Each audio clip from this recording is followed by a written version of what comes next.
எல்லாருக்கும் வணக்கம். நான் உங்கள் உள்ளம் நிறைந்த தோழி. நான் நல்லா இருக்கேன். நீங்கள் எல்லாரும் நல்லா இருப்பீங்கன்னு நம்புகிறேன்.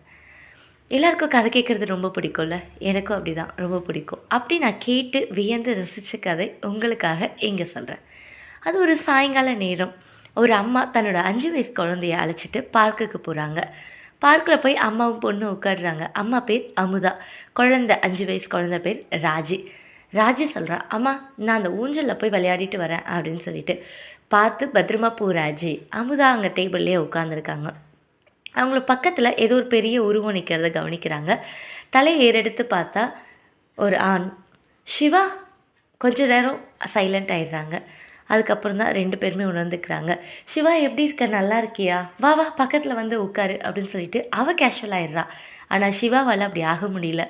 பொறுமையாக உட்காந்துட்டு அப்புறம் கேட்க ஆரம்பிக்கிறான். அமுதா எப்படி இருக்க, நல்லா இருக்கியான்னு சொல்லிட்டு. நான் ரொம்ப நல்லா இருக்கேன். 2 பேரும் பேசிக்கிறதுலையே தெரியுதுல்ல. 2 பேரும் ஏதோ ஒரு நடுக்கமும் ஏதோ ஒரு இதுவும் இருந்துச்சு.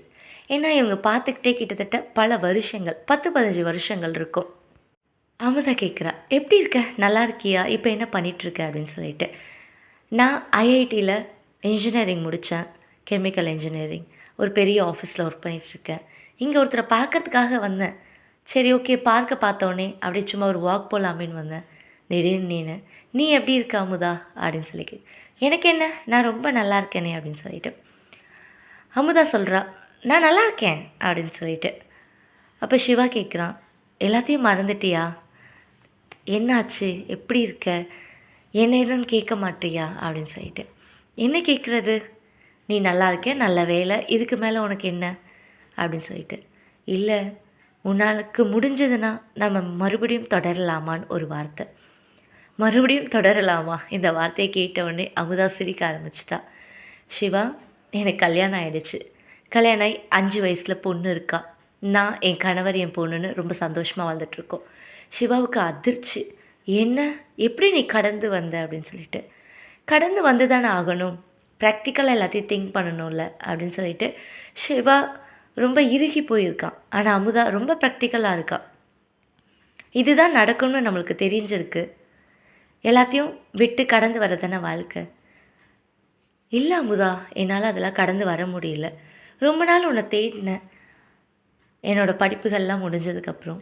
ஆனால் உன்னை தொடர்பு கொள்ளவே முடியல. எல்லாம் இப்படி தான் நடக்கணும்னு விதி இருந்திருக்கு. எல்லாம் மாறிடுச்சு, நீயும் மாறிடு அப்படின்னு சொல்லிட்டு ரொம்ப கேஷுவலாக அமுதா பேச ஆரம்பித்தா. ராஜி விளையாடி முடிச்சுட்டு ஓடி வந்தா.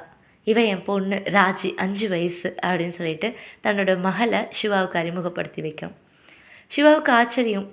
ஏன்னா அமுதா ரொம்ப அழகு, நல்ல கலர், அவளோட கண்கள் அவ்வளோ அழகாக இருக்கும்.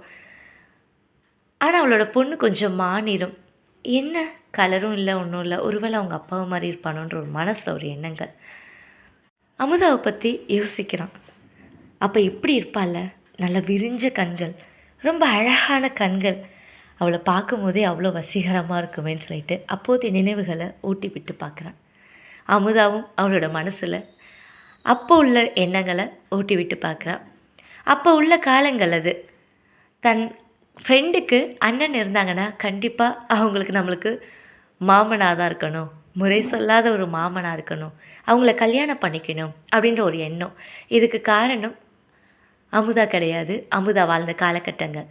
அப்போ வாழ்ந்த காலகட்டங்களில் புத்தகங்கள் படிக்கிறதாகட்டும், இந்த மாதிரி டைம்லலாம் ஃப்ரெண்டோட அண்ணனை அவ்வளோ வர்ணித்து அவங்கள கல்யாணம் பண்ணிக்கிற மாதிரி, காதல் செய்கிற மாதிரி நிறைய நாவல்கள், சிறு நாவல்கள் எல்லாம் வரும். இதெல்லாம் படித்து அமுதாவோட மனசில் ஒரு எண்ணம், தனக்குன்னு ஒரு ஃப்ரெண்டு இருந்தால், அந்த ஃப்ரெண்டுக்கு ஒரு அண்ணன் இருந்தால் கண்டிப்பாக அவரை கல்யாணம் பண்ணிக்கணும்னு. அதே மாதிரி நடந்துச்சு. அவளோட ஃப்ரெண்டு 12th படிக்கும்போது சித்ரா, அவள் வீட்டுக்கு ஒரு முறை போயிருந்தப்போ அப்போ தான் சிவாவை பார்த்தாங்க. சித்ராவோட அண்ணன் தான் சிவா. ரொம்ப அழகான வசீகரமான தோற்றம், பார்த்த உடனே காதலில் விழுந்தாச்சு. ஆனால் சிவாவோட அம்மா அப்பா கொஞ்சம் விசாரிச்சிட்டாங்க.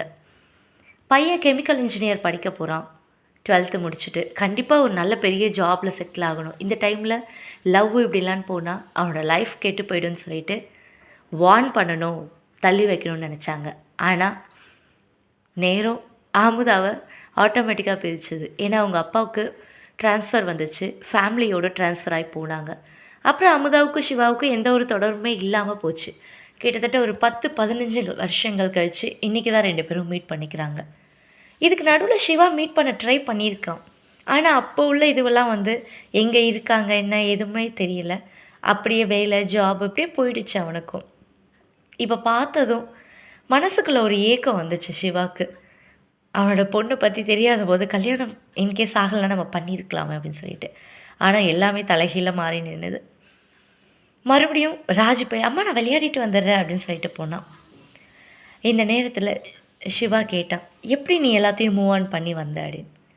வேற என்ன பண்றது? சிவா நம்மளோட வாழ்க்கையில இது இதெல்லாம் நடக்கணும், இது இதெல்லாம் தள்ளி போகணும்னு இருக்கு. எல்லாத்தையும் மூவ் ஆன் பண்ணி வரணும். எல்லாமே பிராக்டிகலா திங்க் பண்ண வேண்டிய நிலைமை. உனக்காக அப்ப நான் காத்துட்டு இருக்க வேண்டிய சூழ்நிலை இல்ல. நானும் படிக்கணும், வேலைக்கு போனேன். அப்பா, அம்மா இவங்கள தான் கல்யாணம் பண்ணி குடுக்கணும்னு நெனச்சாங்க. அப்படியே நானும் மறந்துட்டேன். நம்மளோட காதல் ஒண்ணு 10 வருஷம், 5 வருஷம் கடந்துல்லையே. ரொம்ப சொற்ப காலங்கள் தானே அப்படின்னு சொல்லிட்டு சொன்னான். சிவாவால ஏத்துக்க முடியல. ஆனா, ஒரு சந்தோஷம் இருந்துச்சு. சரி ஓகே, இன்னைக்கு கல்யாணம் ஆயிடுச்சு. நீ உங்க அப்பா, அம்மாவோட நல்லா இருக்க அப்படின்னு சொல்லிட்டு. அப்புறம் அமுதா சித்ராவ பத்தி விசாரிச்சா. எப்படி இருக்க சித்ரா? நல்லா இருக்காளா? அவ ரொம்ப நல்லா இருக்கா. இப்ப சென்னையில ஒரு ஐடில ஒர்க் பண்ணிட்டு இருக்கா. அவளுக்கும் கல்யாணம் ஆயிடுச்சு. 2 வயசுல ஒரு குழந்தை இருக்கு. ஓ! சூப்பர். யாரையுமே டச்ல இல்ல அப்படின்னு சொல்லிட்டு சித்ரா. சரி ஓகே. வாயேன் சிவா, என் வீடு பக்கத்துல தான் இருக்கு. ஒரு கப் காஃபி குடிச்சிட்டு போலாம். அமுதா என்ன கூப்பிடுறியா? ஆமா வா அப்படின்னு சொல்லி. இல்ல, இல்ல இது நல்லா இருக்காது. வேண்டாம். நீ என்னோட நண்பர் தானே, வா போலாம். இல்ல உன் ஹஸ்பண்ட்லாம் இருப்பாங்க. என் ஹஸ்பண்ட்க்கு எப்படி அவங்களோட நண்பர்களுக்கு என் வீட்ல இடம் இருக்கோ, அதே போல என்னோட நண்பர்களுக்கும் என் வீட்ல இடம் இருக்கு தானே அப்படின்னு சொல்லிட்டு அழகா அமுதா கேட்குறா. அமுதா ஒரு பிராக்டிக்கல் திங்கர். அதுக்கப்புறம் ராஜையும் கூப்பிட்டுக்கிட்டு சிவாவும் கூப்பிட்டுட்டு 2 பேரும் நடந்து போயிட்டே இருக்காங்க.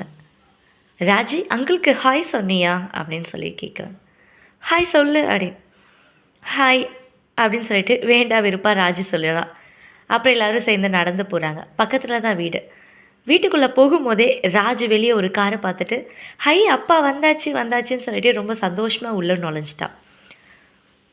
அமுதாவும் சிவாவும் பின்னாடி போகிறாங்க. உள்ளே போனோடனே அவங்க ஹஸ்பண்ட் தினேஷை பார்க்குறாங்க. தினேஷ் இது சிவா என்னோட நண்பர் அப்படின்னு சொல்லிட்டு உட்கார சொல்கிறாங்க. சிவாவும் தினேஷும் வெளியே உட்காந்து பேசிகிட்டு இருக்காங்க. 2 ஆண்கள் பேசுகிறதுக்கு காரணமாக வேணும். எங்கே படிச்சிங்க, எங்கே ஒர்க் பண்ணுறீங்களா, அப்போ எனக்கு தெரியுமா, இவங்கள தெரிஞ்சிருக்க உனக்கு வாய்ப்பு இருக்கா, அப்படி இல்லையா கிரிக்கெட் எல்லாருக்கும் காமனமான ஒரு பேச்சு, காமனாக எல்லோரும் பேசுகிற பேச்சு இல்லை. அதுவும் இல்லைன்னா வரப்போகிற தேர்தலை பற்றி நிறைய பேசிகிட்டு இருப்பாங்க. இவங்க இப்படி பேசிகிட்டே இருக்க உள்ள கிச்சன்லேருந்து நெய் வாசம் ஹால் வரைக்கும் தூக்குது. சுட சுட நெய் கேசரி பண்ணி அமுதா கொண்டு வரா. கொண்டு வந்து கொடுத்ததும் தினேஷ் கேட்குறான், என்ன ரொம்ப விசேஷமாக இன்றைக்கி நெய் கேசரி? இல்லை டீ போட தான் போனேன், சிவாவுக்கு ரொம்ப கேசரினா பிடிக்கும், அதான் சட்டுன்னு கேசரி பண்ணி கொண்டு வந்துட்டேன். சிவாவுக்கு ஒன்றும் பேசவும் முடியல, அங்கே இருக்கவும் முடியல. ஏதோ ஒரு சங்கடம் இருக்குது அவரோட மனசுக்குள்ளே. வேக வேகமாக கேசரியை சாப்பிட்றாரு. சூடு தாங்கலை. அதுக்குள்ளே காஃபி வருது.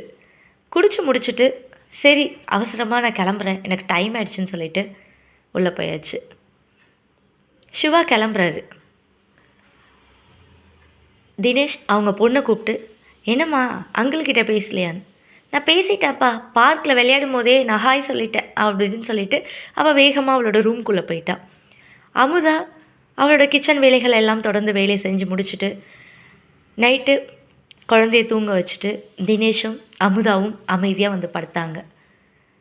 என்ன நண்பர்கள்லாம் வந்திருக்காங்க? இல்லைங்க என்னோடய ஸ்கூல் ஃப்ரெண்டு, தெரிஞ்சவங்க அப்படின்னு. தெரிஞ்சவங்க மட்டும்தானா? அந்த கேள்வியிலே புரியுது அமுதாவுக்கு இவர் என்ன கேட்க வராருன்னு. இல்லைங்க 2 பேரும் சொற்ப காலங்கள் காதலித்தோம். அது காதல்னு தெரியறதுக்குள்ளேயே 2 வீட்டில் இருந்தும் பிரித்தாச்சு. நான் என் வேலையை பார்த்துட்டேன், அவர் வேலையை பார்த்து படித்தார், வேலைக்கு பண்ணார். நான் படித்தேன், வேலைக்கு போனேன், கல்யாணம் பண்ணான், அவ்வளோதான். என்னோடய லைஃப் இப்படி வந்து நிற்கிது. அவர் இப்போ என்னோடய ஆண் நண்பர் மட்டும்தான் அப்படின்னு சொல்லிட்டு. ஆனால் தினேஷ் கேட்குற கேள்வியும் அவளோட முக ஜாடையும் அமுதாவை யோசிக்க வைக்கிது. அமுதா எவ்வளோ நாசுக்காக சொல்கிறா. அவர் என்னோட ஆண் நண்பர் தான். எனக்கு கல்யாணம் ஆயிடுச்சு. என்னோட லிமிட் என்னன்றது எனக்கு தெரியும். அவர் பார்த்தேன் எதேர்ச்சியா. ரோட்டில் நின்று பார்க்கறது சரியில்லை. அதனால தான் கூட்டிகிட்டு வந்தேன். நீங்கள் இருப்பீங்கன்னு தெரிஞ்சு தான் நான் கூட்டிகிட்டு வந்தேன். காஃபி போட்டு கொடுத்தோம். ஸோ ஃபேமிலியாக உட்காந்து பேசியாச்சு. அவர் கிளம்பியாச்சுன்னு ரொம்ப ப்ராக்டிக்கலாக தான் பேசுகிறா. அவளோட மனசில் வேறு எந்த எண்ணங்களும் கிடையாது. வேறு எந்த ஒரு எதுவும் கிடையாது. ஆனால் தினேஷ் ஆனால் அமுதா இந்த வார்த்தையை எதிர்பார்க்கவே இல்லை. அது தினேஷ்கிட்ட இருந்து வரும்னு சொல்லிட்டு தன்னை புரிஞ்சிக்கலையேன்னு சொல்லி இடிஞ்சு போய் தினேஷை பார்த்துக்கிட்டே அமைதியாக பெட்டில் உட்காந்துட்டா. வேறு எதுவுமே பேசிக்கல. ஏன்னா அமுதா மனசில் எந்த எண்ணங்களும் தவறான எண்ணங்களும் கிடையாது. இந்த கதை 1970 80களில் எழுதப்பட்ட கதை. அன்னைக்கு பெண்களை பார்த்து எப்படி வார்த்தைகளை கேட்டாங்களோ அதே போல தான் இன்றும் கேட்டுட்ருக்காங்க. ஆனால் என்ன, வார்த்தைகள் வேணால் மாறுது. அவங்களோட எக்ஸா. நான் உங்கள் உள்ளம் நிறைந்த தோழி. சப்ஸ்கிரைப் பண்ணிக்கோங்க. நெக்ஸ்ட் வீடியோவில் பார்க்கலாம். கதை எப்படி இருந்துச்சுன்னு கமெண்ட் பண்ணுங்கள். நெக்ஸ்ட் வீடியோவில் பார்க்கலாம்.